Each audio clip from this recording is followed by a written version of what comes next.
Au cœur de ces réminiscences, j'aurais dû ressentir l'un ou l'autre aspect de sa vie laborieuse.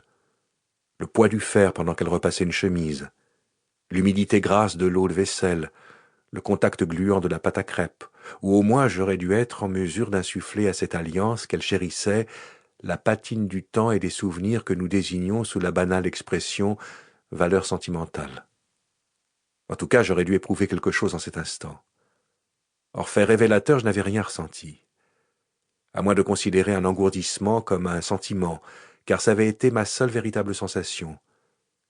Un engourdissement jusqu'au tréfonds de mon âme, où tout était sec, friable, mort. Cela aurait dû me faire comprendre la vérité. J'aurais beau essayer indéfiniment, jamais je n'écrirais les livres viscéralement sentis que j'avais rêvé d'écrire. J'étais, je serais toujours, comme Julia me l'avait dit un jour, un homme étrangement racorni. Tandis que debout à mon bureau, je me remémorais mon absence d'émotion devant l'alliance de ma mère, j'entendis de nouveau la question de Julia. « Alors, Luc, quel est le dernier grand espoir qu'on puisse avoir dans la vie ?» Je regardai par la fenêtre la plus froide de septembre, songeant une fois de plus à la façon dont nos actes les plus funestes stagnent et tourbillonnent, mais ne passent jamais sous le pont. « Alors, Luc, quel est le dernier grand espoir qu'on puisse avoir dans la vie ?» À l'époque, je n'avais pas trouvé la réponse. Aujourd'hui, je la connais.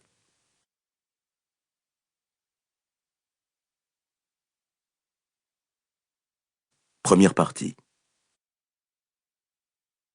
Elle portait un nom qui fleurait bon la cambrousse, Lola Fay Gilroy.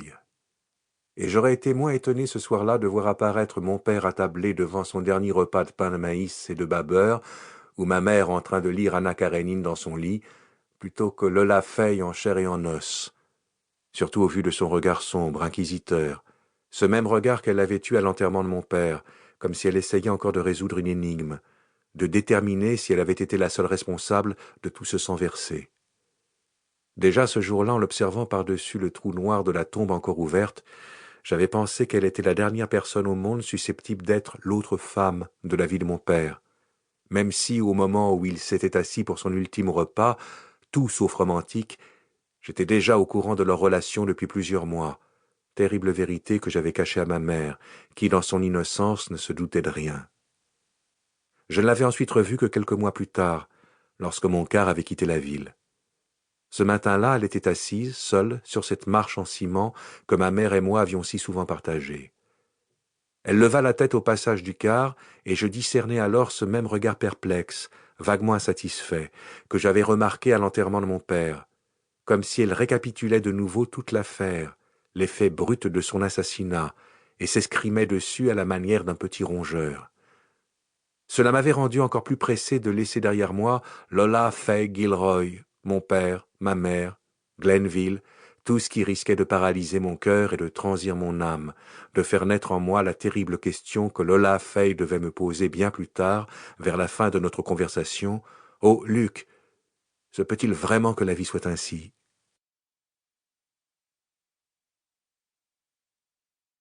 J'avais pris l'avion pour Saint-Louis à mes frais, dans le but d'assurer la promotion de mon nouveau livre, Choix funestes. J'avais accompli un travail de titan pour traiter de certaines décisions tactiques désastreuses, l'incapacité du haut commandement confédéré à prendre Washington après la première bataille de Manassas, la disposition de notre flotte alignée comme au stand de tir à Pearl Harbor, en illustrant par ce biais la notion plus générale mais ô combien familière, selon laquelle des gens pourtant intelligents peuvent se tromper dans des proportions monstrueuses. Le musée de l'Ouest avait mis une salle à ma disposition pour ma conférence, et la boutique cadeau du musée avait accepté de commander quelques exemplaires de mon ouvrage et d'installer une table pour me permettre de les dédicacer à la fin de la séance. En revanche, la direction avait regimbé à fournir du vin et du fromage.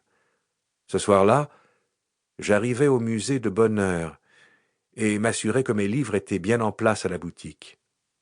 Ensuite, ayant eu du temps devant moi, je visitai la modeste exposition consacrée à Charles Lindbergh. Dans une vitrine était suspendue la combinaison de vol du célèbre aviateur, bizarrement dégonflée, tout comme l'était la réputation de son propriétaire.